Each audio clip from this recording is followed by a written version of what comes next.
Mä käyn tällä videolla läpi Wiglinetin budjetoinnin aloituksen. Mitä vaiheita pitää käydä läpi, että päästään oikeasti tekemään Wiglinetissä laskelmia? Ja aloitetaan siitä. Mulla on tässä nyt näkymä siitä, että miltä nämä budjetin taulukot näyttää.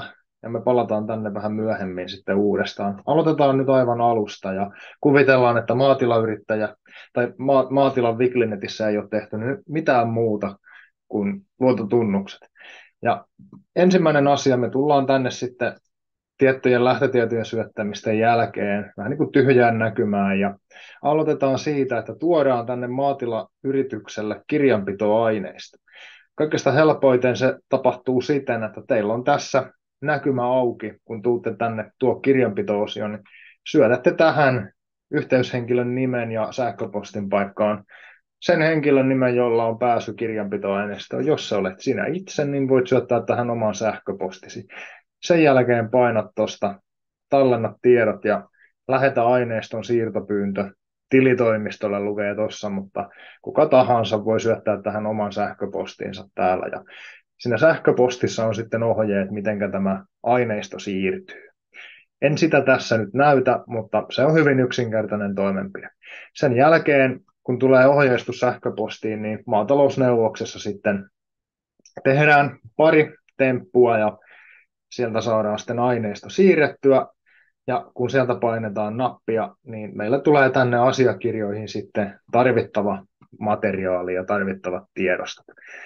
Jotta me päästään tekemään laskelmia, niin ensimmäinen asia on, että kannattaa mennä tänne lähtötietojen peruslainarekisteriin ja täällä sitten painaa tuosta perusta lainarekisteri painiketta ja sen jälkeen valitaan sitten siirtotiedosto, josta se niin kuin lainatiedot noudetaan ja siinä on vaihtoehtona juurikin se valmiiksi se tiedosto, joka kirjanpito-ohjelmasta tänne siirtyy, niin sen pohjalta tänne sitten nousee ne kirjanpito-ohjelmassa syötetyt lainat. Ja käyttäjän on tärkeää käydä nämä kaikki lainat läpi, syöttää tänne, minkä tyyppinen laina on kyseessä ja mitä varten se laina on otettu. Sen jälkeen on tärkeää katsoa, että täällä menee sitten lyhennyssuunnitelmat oikein. Jos ne ei mene oikein, niin sitten ne kannattaa täältä muokkaustilasta päivittää. Tämä on hyvin yksinkertainen paikka, kun tätä voi vähän ajatuksella katsoa läpi. En näytä tässä nyt sen yksityiskohtaisemmin, mutta tärkeää on muistaa, että lainarekisterin perustamisella kannattaa se laskelmien laadinta aloittaa. Ja on suositeltavaa, että jos nyt on menossa 23 vuosi, niin valitkaa tarkasteluvuodeksi 22 ja ladatkaa sinne ne lainat, niin teillä on silloin yksi vuosi siellä niin kuin taaksepäin pelivaraa, jos haluatte laskelmissa katsoa vaikka mennyttä vuotta, edellistä vuotta ja siellä tapahtuneita lyhennyksiä. Eli peruslainarekisteri, perusta lainarekisteri ja perustakaa se 22 vuodelle, jos nyt on vuosi 23. Ja sen jälkeen jokainen laina kannattaa käydä läpi ja tarkistaa, että siellä on lyhennyssuunnitelmat oikein. Kun tämä on tehty, niin voidaan sitten mennä budjetointiosioon. Ja täällä mulla on nyt jo valmis budjetti, mutta mä aloitan tästä uuden. Ja annetaan sen ladata tuo vanha harjoitusbudjetti. Niin homma alkaa sillä, että täältä oli meillä budjettia tai ei, niin me voidaan aina tehdä uusi. Me voidaan tehdä tänne lukuisia budjetteja. Minä pistän tähän, että testibudjetti. Tilikartta maatalousneuvos. Meillä ei muita vaihtoehtoja siinä olekaan. Ja tässäkin kannattaa valita alkuvuodeksi se viimeisin täysi vuosi, koska me tarvitaan esimerkiksi ELY-keskuksen laskelmiin niin yksi kokonainen mennyt vuosi sinne myös pohjaksi. Siitä on mukava sitten lähteä myöskin laskelmia tekemään, kun siellä on täysi ehjä vuosi alla, jos sen lataaminen vaan on mahdollista. Jos toiminta on alkanut tänä vuonna, niin sitten on ehkä vähän vaikea saada sinne mennyttä vuotta mukaan. Ja sen jälkeen valitaan aineisto tuosta, kirjanpitoaineisto, joka on maatalousneuvoksesta tänne ladattu ja tehdään budjetti. Joo, ja tässä on aina mahdollisuus myöskin päivitellä meidän lainatietoja.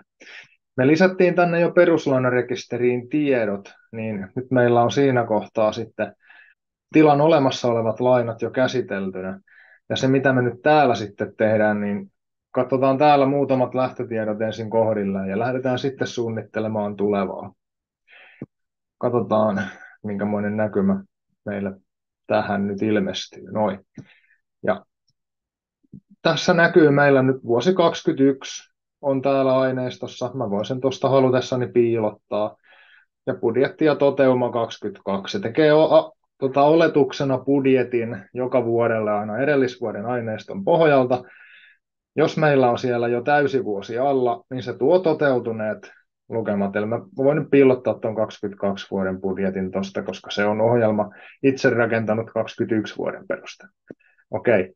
Tämä toteuma 22 tarkoittaa nyt tämän 22 vuoden kirjanpitoa ja sen lukemia. Ja me nähdään täältä nyt sitten, että mitä tapahtumia siellä on ollut milläkin tilillä. Tässä vaiheessa, kun aloitetaan uutta budjettia, niin meidän kannattaa ensimmäisenä mennä tänne vähän alemmas. Täällä on paljon osioita.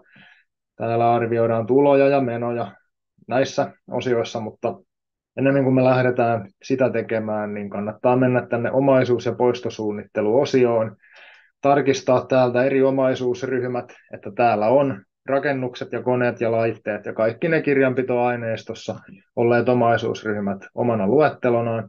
Jos ei ole, niin ohjelma sitten opastaa kyllä tekemään tarvittavat toimenpiteet. Ja nyt näissä meidän kannattaa sitten katsoa, että meillä täällä menojäännökset vastaa sitten sen tässä tapauksessa vuoden 2021 veroilmoituksen lopun mukaisia menojäännösarvoja. Jos nämä täsmää, niin kaikki on ok. Jos täällä on jotain heittoa jostain syystä, niin nämä kannattaa sitten tästä korjata käsin kuntoon. Kun se on tehty jokaiselle omaisuusosalle, niin käyttäjä voi halutessaan tässä sitten asettaa tänne käytetyt poistoprosentit. Mä pistän tässä nyt vaikka maksimit.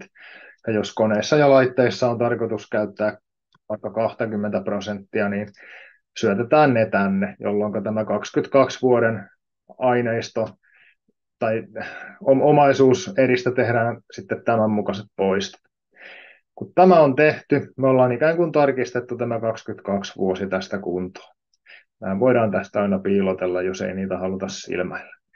Sitten lisätään tästä budjettivuosi, niin me saadaan 23 vuosi mukaan. Tuosta löytyy noin.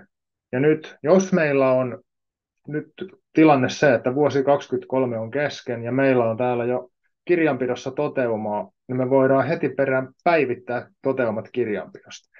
Painetaan siitä ja katsotaan, että selvä, meillä on täällä aineistoa huhtikuun loppuun.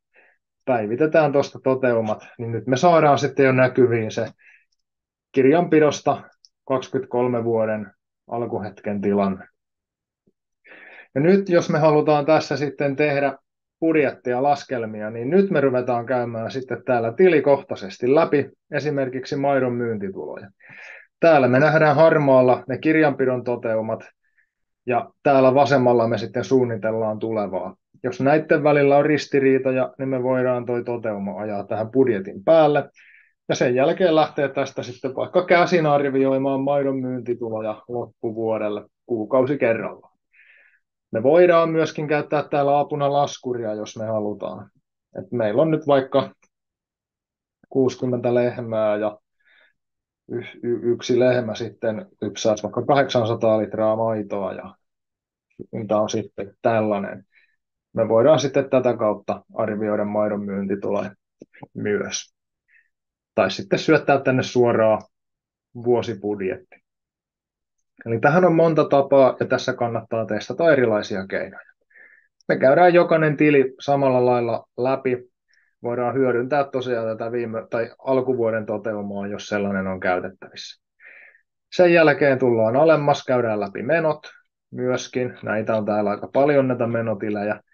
Ja sen jälkeen mietitään, että onko meillä nyt esimerkiksi koneissa ja laitteissa sitten investointeja tulossa tälle vuodelle. Jos 23 vuodelle on jo tehty investointeja, niin ohjelma sitten tunnistaa, että täällä on jo kirjanpitoaineistossa investointeja.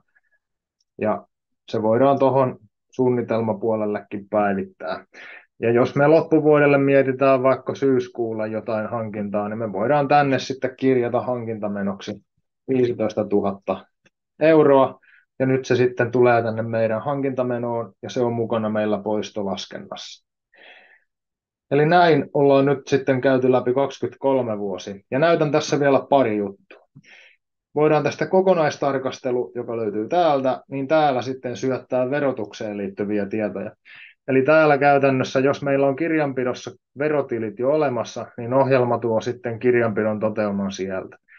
Kun me suunnitellaan tulevaa ja pitäisi arvioida menoja, niin täällä on oletuksena, että ohjelma laskee sitten tuloverojen määrän. Ja tuloverojen määrään tietysti vaikuttaa tämä yritysmuoto, ja se on täällä oletuksena sellainen kuin mitä tässä Wiklinetin käyttöönoton yhteydessä ilmoitetaan. Sitten me voidaan täällä verotuksen tiedossa myös, jos meillä on nettovarallisuutta, niin voidaan tuonne syöttää nettovarallisuusarvot ja määrittää, että lasketaanko sitten osa pääomatuloina. Jos meillä on täällä puolisoita mukana, niin me voidaan sitten lisätä tuonne tilan omistajiin lisää omistajia ja sitä kautta jakaa sitten niin kuin verorasitusta myös kahdelle omistajalle. Ja tässä voidaan myös käsitellä poistoprosentteja. Kun tämä on tehty, niin sitten ohjelma laskee meillä esimerkiksi nyt tänne 23 vuoden ennusteeseen arvion meidän tuloveroista. Ja tämä hyödyntää nyt sitten sitä arvioituja menoja ja tuloja, kuten myös sitten näitä omaisuusinvestointeja ja käytettäviä poistoprosentteja.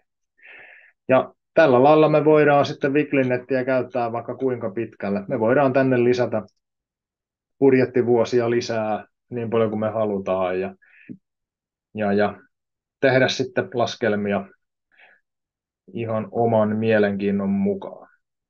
Tässä tämmöinen nopea katsaus siihen, miten budjetointi onnistuu Wiklinetissä, ja ottakaa yhteyttä vaikkapa info@wiklinet.fi, jos haluatte jotain lisää apua teidän Wiklinetin käyttöön.